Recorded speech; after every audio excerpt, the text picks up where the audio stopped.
I'm David Knowles, and this is Ukraine, the latest. Today, we bring you the latest news from Ukraine, analyse diplomatic developments as more European countries consider closing their borders with Russia, and we hear about life in Kharkiv, training Ukrainian troops as winter closes in. Bravery takes you through the most unimaginable hardships to finally reward you with victory. If we give President Zelensky the tools, the Ukrainians will finish the job. Slava Ukraini! Nobody's going to break us. We're strong. We're Ukrainians. Every weekday afternoon we sit down with leading journalists from the Telegraph's London newsroom and our teams reporting on the ground to bring you the latest news and analysis on the war in Ukraine. It's Thursday, the 23rd of November, 1 year and 272 days since the full-scale invasion began. And today I'm joined by our associate editor Dominic Nichols, Brussels correspondent Joe Barnes, and our guest is Daniel Ridley, a former Ukrainian Marine and founder of the Trident Defence Initiative. I started by asking Dom for the latest news from Ukraine. Well, hi David, hi everybody. Lots of bits and pieces today, so I'll rattle through if I may. Let's start with Russian attacks across Ukraine, mainly through the centre and down the south, but a wide-ranging area, have killed and injured civilians in the past 24 hours. This comes from regional governors in Kherson, and it's thought the attacks there in Kherson region, just north of the city, were thought to have included cluster munitions. But also the regional governors in Dnipropetrovsk, Kharkiv and Donetsk. So the centre, east and south, but a very large swathe. Mainly shelling, it's thought, in the areas closest to the line of contact, as you'd expect. But no real update on the nature of the ammunition used. Separately, European Council President Charles Michel said that Ukraine's counteroffensive has not failed. So in an interview with the Kyiv Independent, he said, "I don't think this counteroffensive has failed. Firstly, how the Ukrainian army made huge progress in the Black Sea. I think, well, maybe army, navy, it's all the same. Is extremely important. This is a major step in the right direction. Secondly, the recent progress made on the left side of the Dnipro River is also very important." I mean, I said in last week's Defence in Depth video that, I don't know if we should get hung up on whether the counteroffensive has started, stopped, failed, succeeded, what have you. I think the point I was making is war doesn't really work like that. It doesn't work like the kind of this is a failure, let's all go home. You've got to look at war more broadly. So whilst the land campaign has not got anywhere near the geographic objectives that Ukraine would have been hoping for, and there's no denying that, but Ukraine would have learned a huge amount about force integration, training, lots of other lessons in command and control from the counteroffensive. So my view is that it's irrelevant to talk about whether it's failed or not. It's not going forwards, but it's certainly not going back. It has culminated, to use the military expression, which means you're exhausted, basically, either physically exhausted or in terms of logistics. So you're not necessarily being pushed back, but you no longer have the oomph to go forwards. So I think it's a bit of a moot point as to whether or not you take your view if it's failed or succeeded. I think that those are irrelevant terms, but just have a look at the war more broadly and see what's happening in the Black Sea, see what's happening politically, internationally, as well as domestically. But we note Charles Michel's words and move on. Next one. Former Wagner Group fighters, for the first time, have been officially recognised as Russian veterans. This is according to Britain's MOD. Now, what they call, so this is the Brits, what they call a select group of Wagner fighters were issued official veteran ID documents on the 14th of November and are now able to receive commensurate bonuses. Britain's MOD said this highly likely signals the rehabilitation of some Wagner elements by the Russian administration. You'll remember it was the announcement in June this year by the MOD, Russian MOD, that all private military companies and what have you, mercenary groups, were going to come under their wing, under the official Russian MOD organisation, that then started the whole spat with Prigozhin and ended up in the dash to victory, all mutiny, no bounty, as I think Lisa gave us that expression. I'm sorry if I'm completely using it out of context. Anyway, the Wagner Group has now been subsumed into Russia's National Guard since the failed coup and the perhaps not so mysterious demise of Yevgeny Prigozhin and another 4 or 5 senior Wagner figures in the plane explosion. But it looks as if now this is Wagner, as we remember it, has gone. It still exists as a kind of entity, as a wrapper, but it's now properly within the Russian MOD organisation chart, the fact they're now being recognised and paid. Part of it was that they weren't recognised as veterans and hence paid either pensions or their family members if they were killed, given any kind of financial compensation. That was one of the grievances that Prigozhin had. That now seems to they've seemed to have got over that. So I think we will hear from the Wagner Group again, probably internationally as well. But actually, it's nothing like in the shape that it was before. Now, yesterday, our foreign reporter Maidan Nanu was talking about Putin's appearance at the virtual G20 summit. He used his speech yesterday afternoon that hadn't happened by the time we released the episode. But he used his speech at the G20 to talk about, to call for peace and all the rest of it. The Institute for the Study of War has done some analysis on it and said it's all false. His supposed endeavours pushing for peace are all a sham and probably aimed more at trying to split the Western or external supporters for Ukraine into those that are more likely to say, yeah, actually, we should give peace a chance and push Zelensky for negotiations and what have you. So ISW is saying that Kremlin officials have pushed the narrative of peace talks whilst claiming that Ukraine is unwilling to negotiate with Russia, likely to coerce Western officials into prematurely offering concessions favourable to Russia rather than engage in meaningful good faith negotiations. They said a premature cessation of hostilities in Ukraine greatly increases the likelihood of renewed Russian aggression on terms far more favourable to the Kremlin in the near future, i.e. it won't be the end of it. They will take a pause, regroup, build up and go again, which I think is sensible assessment. Ukraine has said it will negotiate with Russia when all Russian forces are removed from the internationally recognised territory of Crimea, the Donbass and the rest of the occupied territories. Okay, moving on. Russian defence spending is expected to increase to a third of the entire budget in 2024. That will be a record level. That is from Russian outlet Meduza. And then next one, President Zelensky has talked about somewhat sort of opaque terms, talked about the formation of a 20-country Western coalition to strengthen Ukraine's air defences. So he said yesterday, not everything can be disclosed publicly at this time, but the Ukrainian air shield is becoming stronger every month. Now we think Germany and France are going to be leading the effort, and we think it came out of the latest round of the Ramstein group. Remember so US Secretary of Defense Lloyd Austin's initiative, the Ramstein group, which is mainly military aid to Ukraine rather than humanitarian or just financial support. There was a virtual meeting, I think, yesterday, and we believe that it came out of there. But quite what this air shield is, and whether or not it is a further development or deepening of Ukraine's emerging air defence system, which is mainly built around Western kit or kit that's in operation with NATO members, the more that docks with NATO's existing air shield, then that would be even short of NATO membership. That is quite some. That is a significant development in terms of air defences for Ukraine.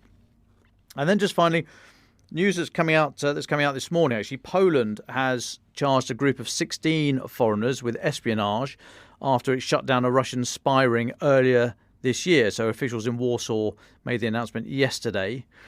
Poland's Interior Minister, Mariusz Kaminski, who oversees Poland's internal security agency, released a statement saying charges have been filed against 16 foreigners thought to be Ukrainians, Russians and people from Belarus. 16 foreigners accused of conducting espionage activities on behalf of Russian intelligence services on Polish territory and participating in an organised criminal group. Their assigned tasks included identifying military facilities and critical infrastructure, monitoring and documenting trains transporting military and humanitarian aid to Ukraine, and preparing for train derailments. Now, Polish radio station RMF FM, they had reported that 6 people were detained on suspicion of having installed secret cameras to film transport infrastructure used to deliver aid to Ukraine. I think those 6 were arrested back in March. But the RMF, FM said the group had installed dozens of cameras beside railway junctions and important transport routes in areas bordering Ukraine. Some were found near the Rezhov airport, that's about 100 k's from the Ukraine border. That had been a small regional airport, but it's now been converted into a major international logistics hub and one of the main hubs through which military aid and humanitarian aid is delivered to Ukraine. It is very significant. US Patriot air defense systems are there on the airfield to protect it. It's where Joe Biden flew into on his recent visit to Kyiv. So Rezov is very much part of the effort to get military aid into Ukraine. Now, the spy ring, as I said, initially broken up in March, and investigations since then have identified more on top of the initial 6 individuals. Citizens of Ukraine, Belarus and Russia have all pleaded guilty. They could face, we believe, could face up to 10 years in prison.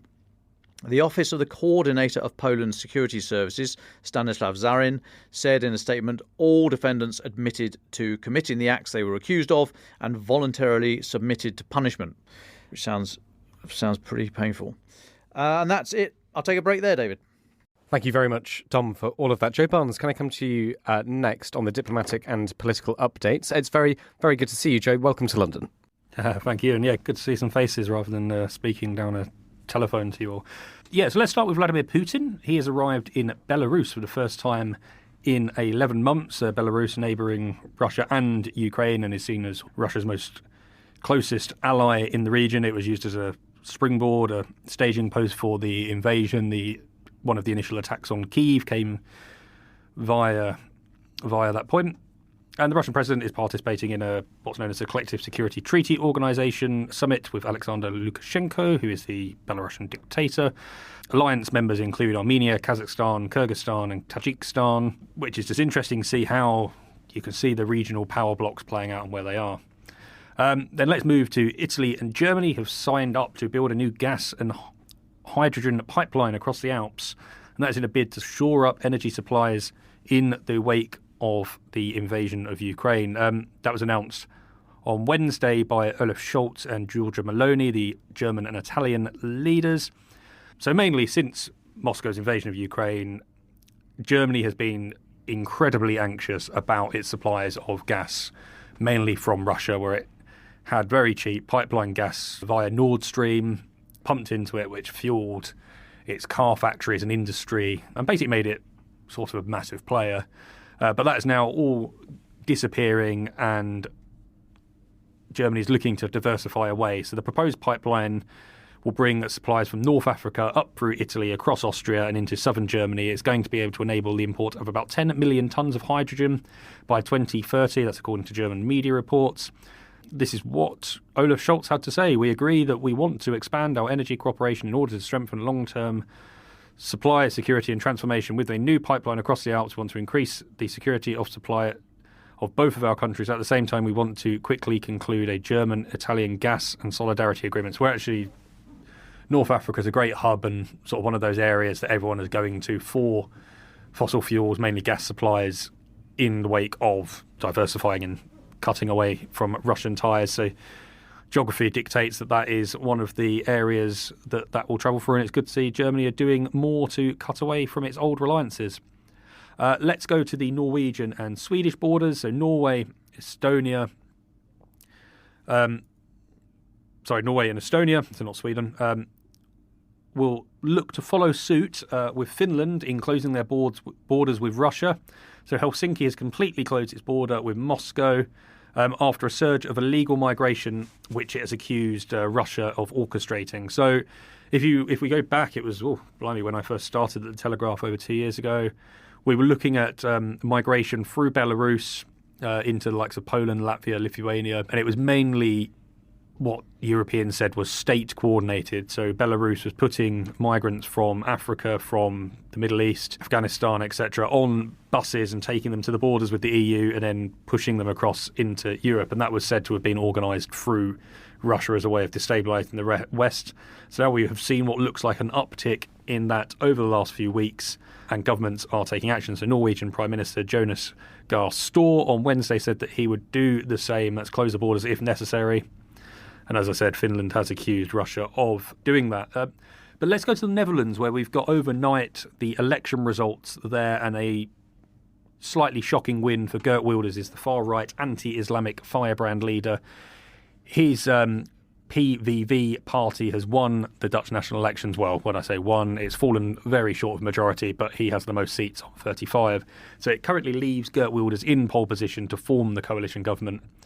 Look, it's going to be a tall order because the guy is mightily controversial, and how many kind of mainstream Dutch politicians are going to want to get into bed with someone who is called Moroccan scum and try to push anti-Islam policies such as banning the Quran, Islam faith schools, banning mosques, etc. But obviously this is Ukraine the latest, so I'll stick to where the result could impact Ukraine in the future.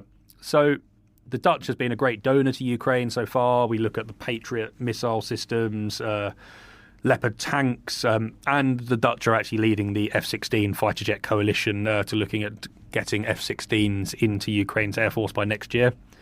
But Wilders has called for an end to that military and weapon support for Ukraine, arguing that the Netherlands needs those weapons more for its own security.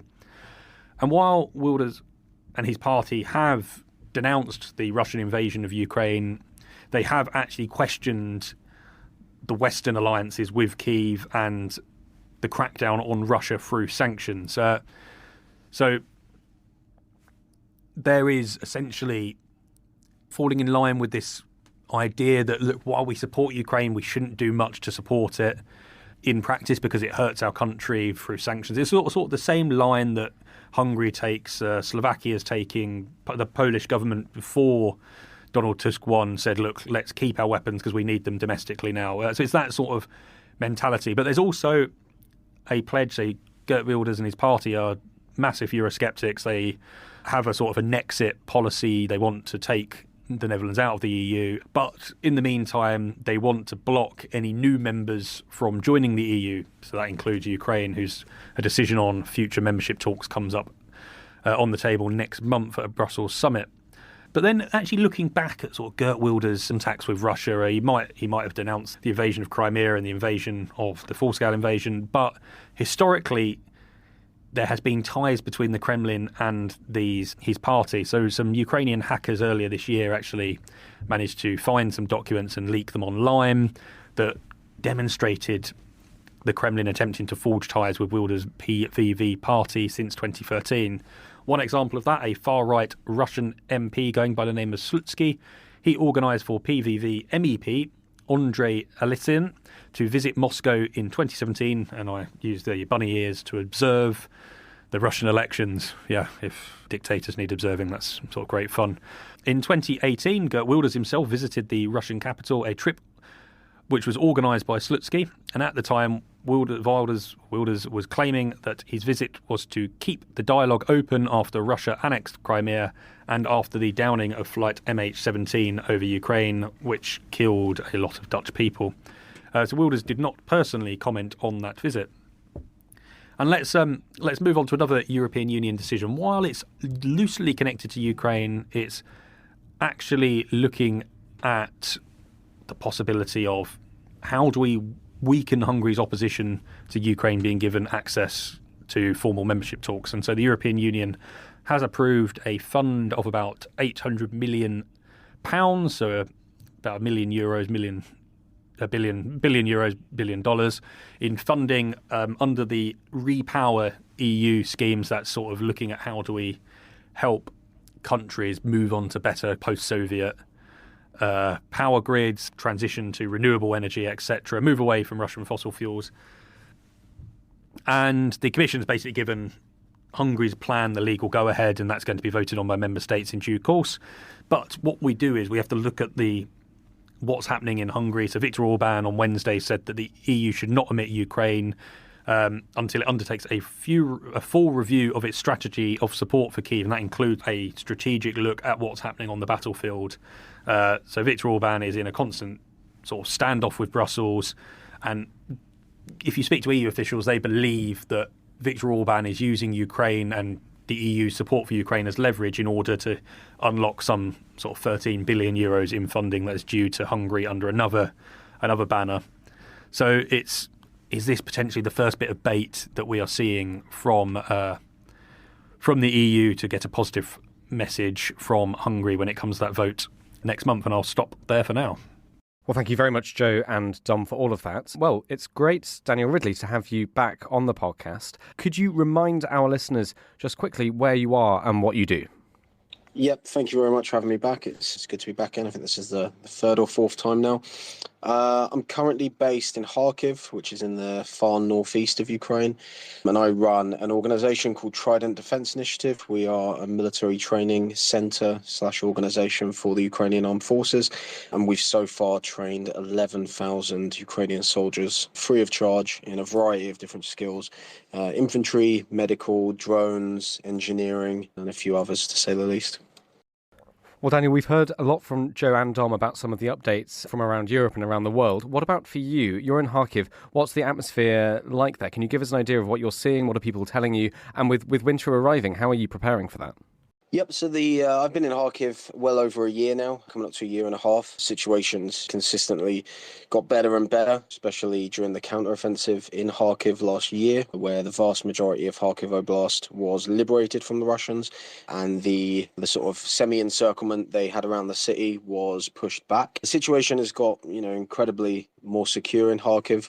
A lot of people have returned here. It's very close to the Russian border, less than 30 kilometers away from the Russian border, and also the frontline situation east of Kharkiv. So, it's got a lot more of a higher level of threat than most cities in Ukraine, but at the same time, it's Ukraine's second largest city, so it has a lot of life to it and a lot of people that live here. So yeah, the situation has got more secure. In the last few weeks, we've seen a sort of upscale of the Iranian-made Shahed drone attacks, which are predominantly used to wear down Ukraine's air defences. They've never really been traditionally used in Kharkiv. Due to its close proximity to the border, they've normally just used the S-300 anti-aircraft missile, which they deploy in a ground-to-ground role.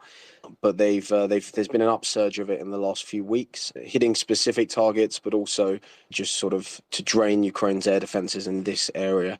I would assume that is in preparation for what everyone's been talking about recently, which is renewed winter strikes that will attack Ukraine's infrastructure, predominantly the energy infrastructure, and sort of damage people's ability to heat their homes or to live comfortably through the winter, put more pressure on Ukraine and also the Europeans. But yeah, so we've seen a lot of that. But again, the life has returned to the city. Things are very busy here, so people definitely feel more secure than they did before. In regards to preparing for the winter, this will be technically, you could say, the third winter of the war. The war began at the end of winter 2022.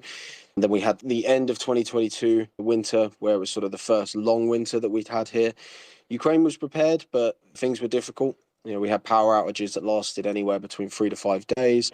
People individually in their homes and things were not prepared. But I would say now Ukraine is definitely far more prepared in regards to air defences, in regards to infrastructure and their ability to repair infrastructure. Last year, they were absolutely fantastic. Sort of the unsung heroes of this war have been Ukraine's infrastructure workers. The power stations or the power grids where they work would be hit. And moments later, they would be in there trying to repair them. And the individual Ukrainian, I would say they're far more prepared this year. You just can see on Ukrainian internet stores and stuff, the purchases of power banks and gas heaters and things are through the roof.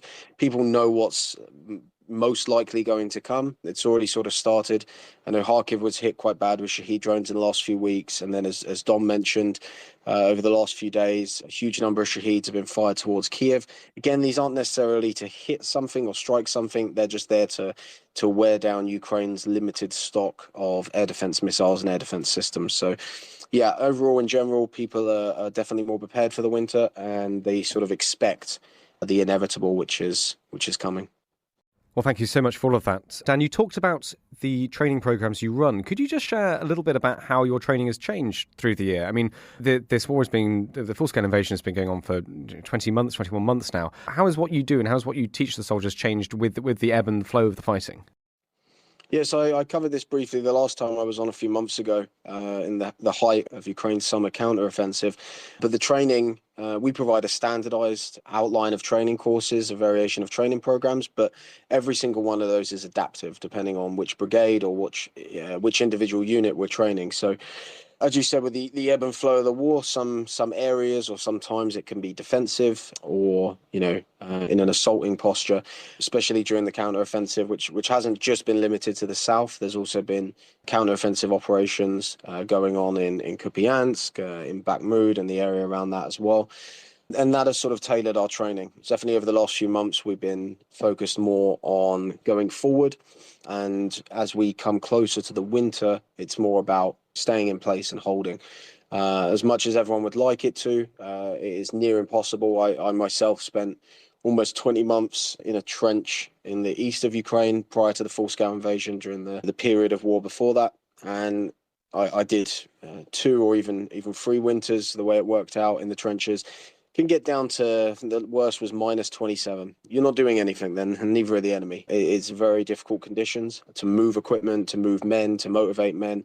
So, definitely in the winter fighting season, which is standard for most conflict zones, the fighting slows down. So as we get closer to that, the training definitely is tailored more towards offensive. Obviously, we train predominantly students in and around in the greater area of Kharkiv region. So our main focus is Kupiansk and Bakhmut sectors, and the situation there is definitely tailored more towards the defence. So yeah, we've had a change the flow of it over the last, coming up to 2 years now. But again, we have a consistent baseline training program that we sort of adhere to, which provides a standard for the soldiers. Dan, you shared there some of your experiences in the trenches. Would you like to share any other stories of some of the soldiers you've seen and trained over the past few months? Who sticks in your mind? I think a good person to mention is one of our students. His name is Max Berger. If people view our Instagram page, it can be found through our website. We have a great video that he made for us on there. He's a Ukrainian, but he lived in Barcelona before the full-scale invasion. At the beginning of the full-scale invasion, he came back. He was an artist, came back to Ukraine and joined the military and found himself in one of the Kharkiv territorial defense brigades. I would say maybe 7 or 8 months ago now, he attended our platoon medics course, which is a 3-week course, very in-depth, covers quite high-level medical procedures and trauma care, including a cadaver lab, quite a unique course. He attended that course, no prior medical experience, no medical training other than the very basic training he had as an infantry soldier. He completed our course. He was a star student, even helped with the translation as he spoke fluent English. He graduated the course and was almost immediately sent to Bakhmut. And I believe he did at least 3 rotations in the town or the city of Bakhmut itself, inside of there during the height of the battles. And he was great. He wore a GoPro. He recorded a lot of the footage, and he used our training and the equipment. We provide all of our graduating students that pass our tests. We provide them with a fully stocked medical rucksack with everything they need to save lives in it. And he recorded some great videos. He treated, I think, anywhere between 70 or 80 casualties during his time in and out of Bakhmut, and that was all completely down to the training that he received with us. And he was a fantastic guy. Like I said, he was an artist before the war, lived outside of Ukraine at the time, came back and went into what he describes as the hell of Bakhmut multiple times. And he's one of thousands of stories of our students that we've managed to help, and hopefully they continue to save lives and preserve lives and defend Ukrainian territory.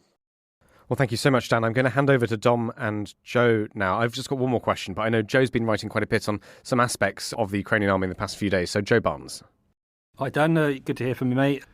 And yeah, say enjoying your photos in the snow of Kharkiv on Instagram. I don't know if I won't share your handle, but they're good to see. What's quite interesting, so the Wall Street Journal the other day published a story, and they featured a quote from a retired Ukrainian lieutenant general, which said units on the front line are now commonly 20 to 40% below strength, essentially as Ukraine struggles to replace infantry that has been lost during the summer counteroffensive. So I was wondering, is that reflected in the number of people you're training? Are you training more people, or are Ukraine actually struggling to find new recruits and people to sign up to the military to serve from now on? I definitely wouldn't disagree with that fact. But even when I served in the Ukrainian military, we had issues with manpower. In regards to me personally and the soldiers and the students I interact with, I haven't seen a drop in numbers. If anything, we've actually seen an increase in numbers. We've expanded our organization quite drastically over the past 6 months. So within that, our numbers have been reflected. So, but definitely, I think there was a lot of issues at the beginning of the mobilization. Ukraine, people may disagree with it within Ukraine and outside of Ukraine, but Ukraine is in a total war. Whether we like it or not, we didn't make this decision, as is Russia on the other side.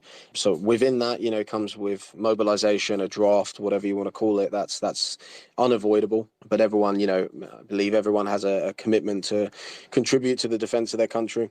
But yeah, there was definitely issues at the beginning for the first year and a half of the war with the mobilization and also the recruitment.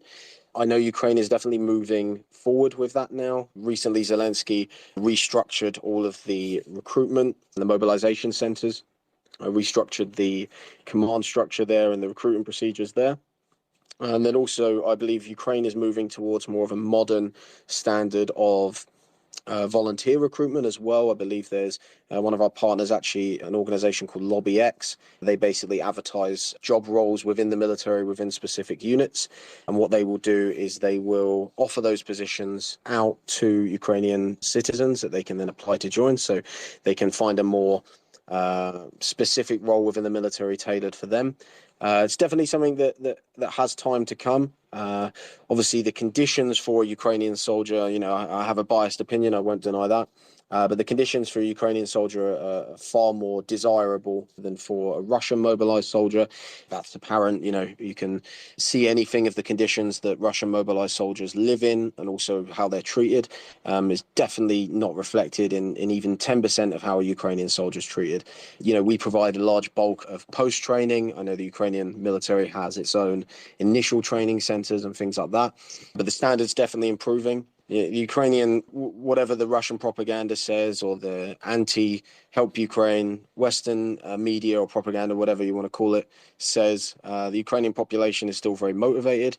I would say there's definitely could be more people signing up. But again, I haven't seen a deficit. I haven't seen a worrying problem where I think, God, we need more people. We haven't got enough people. We haven't got enough men on the line, holding the line. That's definitely not an issue as of now.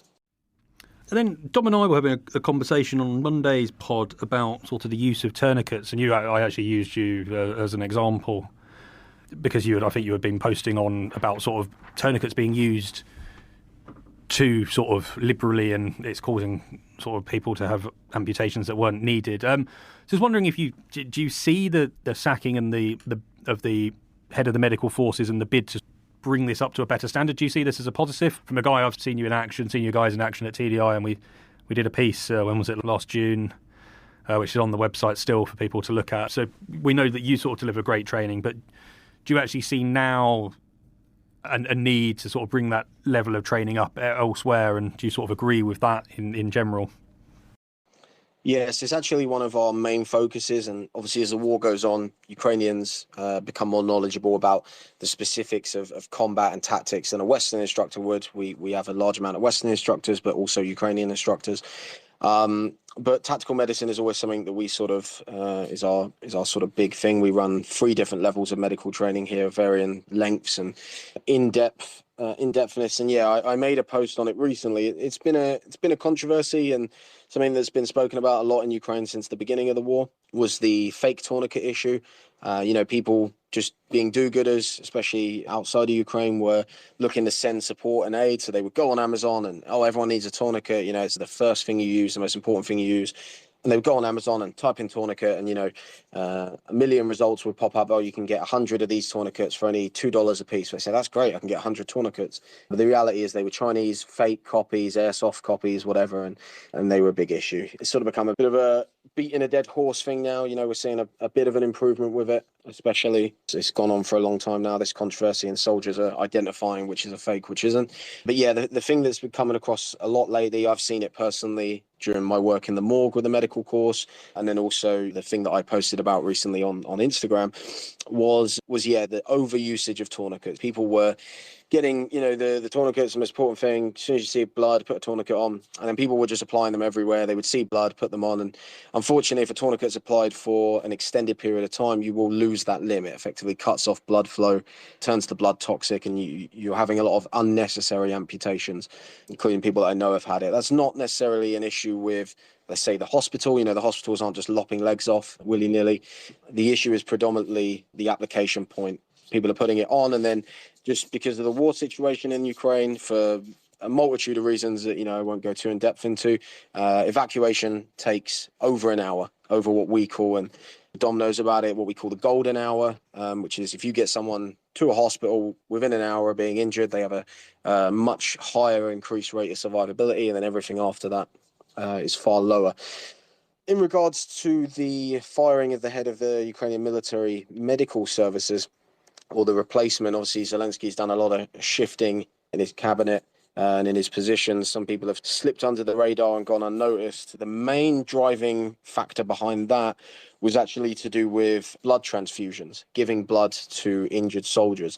It's actually been illegal. I myself also, when I served in the Ukrainian military, I attended the Ukrainian military's combat medic course. It was a 4-month-long course, Ukrainian and Canadian military instructors, fantastic course. And we were specifically told there was a lot of illegal manipulations, life-saving manipulations that I personally knew how to do that I wasn't allowed to do. One of them was blood transfusions, and it's become a big point of controversy because it's something that is really needed at the front line or in the rear stabilization points.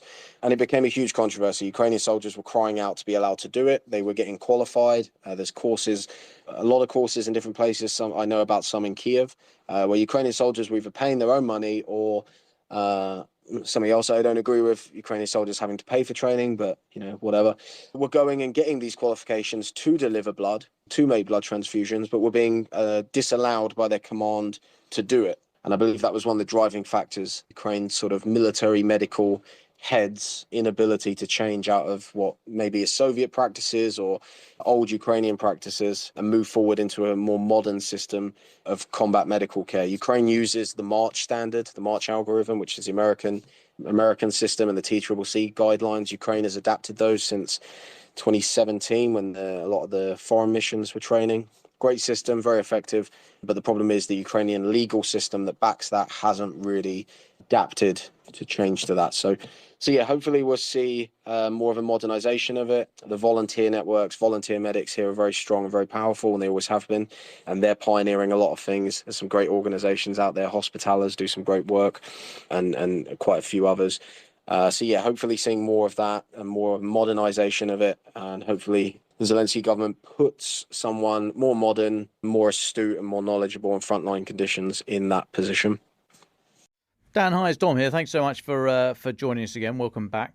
Can I ask you about the confidence with which Western donated equipment or externally donated equipment is being received by new volunteers and soldiers with a bit more experience? I've heard anecdotally from people fighting in Ukraine that the NLAW has, in reputational terms, had a bit of a dip. And I'm told that this is because a lot of them were flying over the targets, the BMPs and the tanks and what have you, and not exploding because the firer had not selected OTA, the overfly top attack mode of the missile. And they'd been doing that because they'd either not been trained correctly or in the heat of the moment had forgotten their training. But it was leading to a loss of confidence in the weapon. Are you able to speak to that point specifically, but just more broadly, how is the equipment that's donated received in terms of confidence in the fighter's hands? Yeah, I'll speak, I think, specifically about the NLAW first. I've personally seen a lot less of them in Ukraine. I don't know how factual that is, just what I've visualized. Less of the NLAW. I spoke about this, I think, on my very first podcast with you guys, was the propaganda weapons, the cool wonder weapons that everyone speaks about, things like the Bayraktar, the Javelin, and all these things. One thing that definitely went under the radar was the NLAW. I would say it was, without a doubt, the most effective weapon that saved the Russian advance on Kiev, Bucha, and Irpin, where I was at the beginning of the war, because it was such an effective weapon. It was easy to use, and it was, one NLAW, one Russian tank gone 100% of the time if you used it correctly. I believe, again, I'll just speak on what I know. I believe that the Brits do a lot of training on the whether it's called orbital or interflex, I think it's called now, and they do a lot of training on the NLAW as it's one of their standard weapons. I've personally, like I said, seen less of them in Ukraine, but maybe there's a larger number of them. I don't know specifically. Probably the issue is throwing that training out to a huge army that continuously is gaining new people, gaining new brigades, and then also refreshing that training as well. I'm not sure the exact numbers. I believe it's up to around 20,000 now that have been through training specifically in the UK. That's a small number. That's a small number in regards to the entire Ukrainian military. So let's say 20,000 of those guys have received NLAW training. How many of them are using an NLAW, and then how many others are using it that aren't getting it. We may also see quality deficiencies with the upsurge in need for equipment, and then obviously the sort of parallel conflict which affects Ukraine, which is the Israel-Palestine conflict. Maybe there's quality issues there. I'm not 100% sure. In regards to the general effectiveness of the Western weapons, something that sort of got put down a lot at the beginning of the counteroffensive, just because the Ukrainians weren't super experienced in what they were doing, and there was some learning kinks to work out, was the Bradley. A few were lost at the beginning and weren't used necessarily effectively. Now we're seeing that used a lot more effectively. Again, these things take time, and people will need to understand that. A soldier can go to the West for training. He can receive fantastic training specifically on that equipment. But again, he needs that experience of using it in combat. He needs that experience of using it when he's under fire, in terrain that he's going to be under fire in. Factor in things like FPV drones and other technology things. It takes time. And I think you mentioned it at the beginning as well. Ukraine may not have had the success that it wanted or that the West expected it to have, but what it has had is a huge amount of experience gain and knowledge of the equipment. So yeah, I don't think the confidence in Western equipment has gone down. It's still just as desirable and just as effective as it was when it first was received. Thanks, Dan. And just finally for me, you mentioned earlier on that you think Ukrainian soldiers, and I agree with you on this one, will endure the ravages of winter in the trenches better than the Russian soldiers.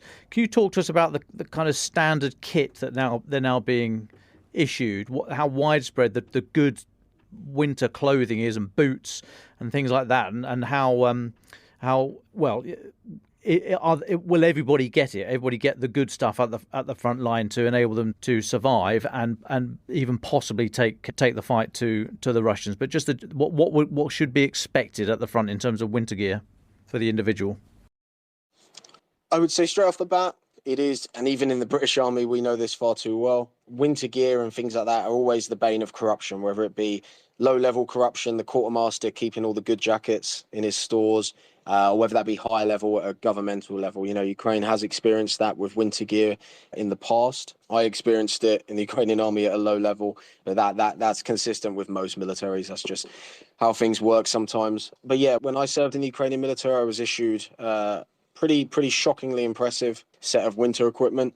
Snow boots with gaiters on, thermal layers, multiple thermal layers, sort of soft suit, almost like a wearable sleeping bag in the Ukrainian camouflage, even winter boots. We were issued all of that. And this is before the full-scale invasion, when the Ukrainian army had nowhere near the amount of support and equipment that it had. What I'm seeing from my students, again, Ukrainians know how to deal with the winter, as do the Russians. We live in colder climates. The students are very well equipped, whether it's stuff that they receive from volunteers or things from the military, et cetera, et cetera. The volunteer output here is incredible.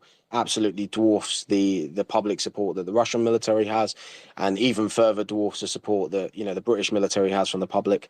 Ukrainian volunteers provide wood-burning stoves to the bunkers on the front line. They provide warm equipment, warm stocks, warm clothing, and I'm contrary to the propaganda, and you definitely see it from the Russians. Not saying that the Russians aren't equipped. You will definitely see Russians with winter gear. They get it some way or another, but the Ukrainians definitely get it a lot more. What I see personally from the students that I interact with, they're well equipped and they're being provided it. Again, I don't. Although I work with the Ukrainian military, I'm not serving as a soldier there at the moment, so I wouldn't know the individual equipment that a soldier gets issued. But honestly, if it mirrors or is exactly the same as what we were issued prior to the full-scale invasion, it's absolutely fantastic. It's actually more winter equipment than I got issued in the British Army, which says something. Well, thank you so much, Dan, for answering all of our questions. Thank you very much, Dom and Joe, for your questions too. Let's go to our final thoughts, because we've got one eye on the clock now. And Dan, when we come back to you for the very final thought, if there's anything we haven't spoken about that you think is really important to mention, do mention it there. So, Joe Barnes, can I go to you first? Yeah, I just want for my final thought to look at something and talk about something about the donation of shells to Ukraine. So last night, the MOD, that's Britain's Ministry of Defence, shared a tweet with a video saying, "You are the company you keep. North Korea is on track to join Iran, Belarus as the biggest arms suppliers to Russia." And that sort of got me thinking, is the West really pulling its weight, living up to their rhetoric, putting their money where their mouth is? And actually, I think not. So North Korea has given, donated, sold, we don't know, about 1 million shells to Russia since August. That is according to South Korean intelligence, published via CNN and other reputable outlets. But then you actually look at what Europe is doing for Ukraine in terms of 155mm artillery shells, which are probably, Dan might have a thought on this later, the most important aspect of this war so far. The EU said it had planned to get 1 million shells to Ukraine by March. To date, that scheme has delivered about 300,000-ish shells, and EU defence ministers, including the German, have acknowledged this target to get 1 million shells to Ukraine by March 2024 is not going to be hit. So it leads me to sort of say it's all well and good calling out North Korea, Iran, or whatever rogue state, hermit nation, despot is helping Russia.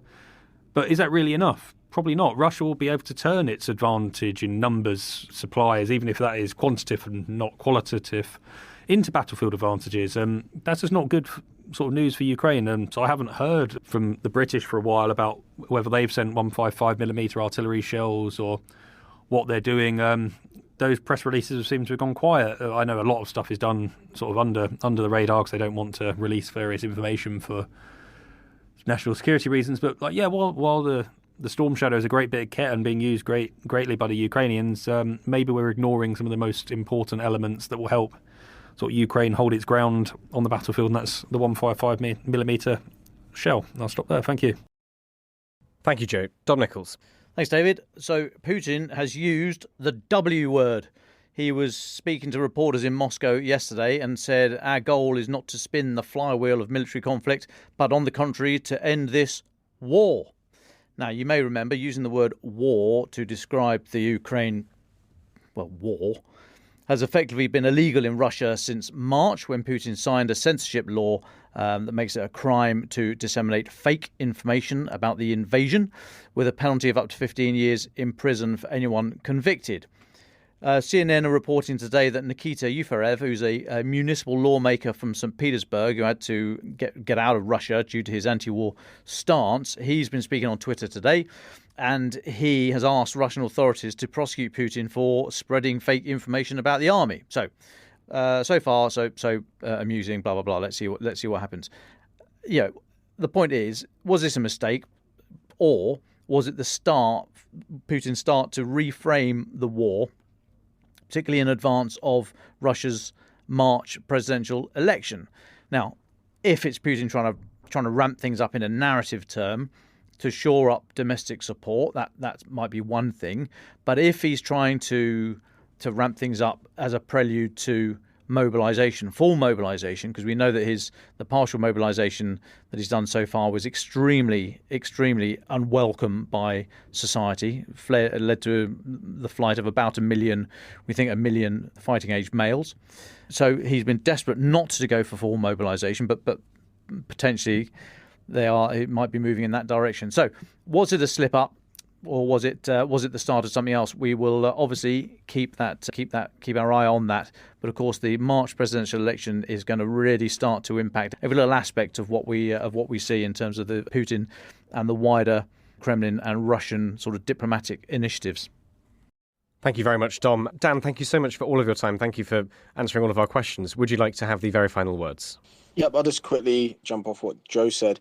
The Russian military has proven for well over 100 years that quantity over quality has worked for them. It worked in World War II. It worked prior to that, and it's had some effect in Ukraine as well. If we do see a more widespread usage of Iranian or North Korean ammunition, the quality might not be as good. Quality has never been a strong point with the Russian military anyway. but they have a far greater quality. Belarus has a surprisingly pretty strong arms industry, production and building of military equipment. So if the Russians are able to acquire more of that ammunition and that stockpile and that equipment, which they've begun to do and they've done quite effectively, could cause an issue for Europe and America, especially as America tries to juggle two foreign wars and the supply of those two wars. Definitely going to be an issue, something that we won't be able to compete with unless we sort of gear more into it, which people don't seem particularly keen on to do. Other than that, yep, thank you to having me on again. Good to speak to Joe again. And yep, I'd love to be back on again sometime and just continue to read information about Ukraine. I try to spend little time on Twitter, but if you read something on Twitter, just check it out because it's... Ukraine the Latest is an original podcast from The Telegraph. To stay on top of all of our Ukraine news, analysis and dispatches from the ground, subscribe to The Telegraph. You can get your first 3 months for just £1 at www.telegraph.co.uk/Ukraine the Latest. Or sign up to Dispatches, our Ukraine newsletter, which brings stories from our award-winning foreign correspondents straight to your inbox. We also have a Ukraine live blog on our website, where you can follow updates as they come in throughout the day, including insights from regular contributors to this podcast. You can listen to this conversation live at 1 p.m. London time each weekday on Twitter Spaces. Follow The Telegraph on Twitter so you don't miss it. To our listeners on YouTube, please note that due to issues beyond our control, there is sometimes a delay between broadcast and upload. So if you want to hear Ukraine the Latest as soon as it is released, do refer to the podcast apps. If you appreciated this podcast, please consider following Ukraine the Latest on your preferred podcast app. And, if you have a moment, leave a review, as it helps others find the show. You can also get in touch directly to ask questions or give comments by emailing ukrainepod@telegraph.co.uk. We do read every message. And you can contact us directly on Twitter. You can find our Twitter handles in the description for this episode. As ever, we are especially interested to hear where you are listening from around the world. Ukraine the Latest was produced by Giles Gear and Tiffany Lai, and the executive producer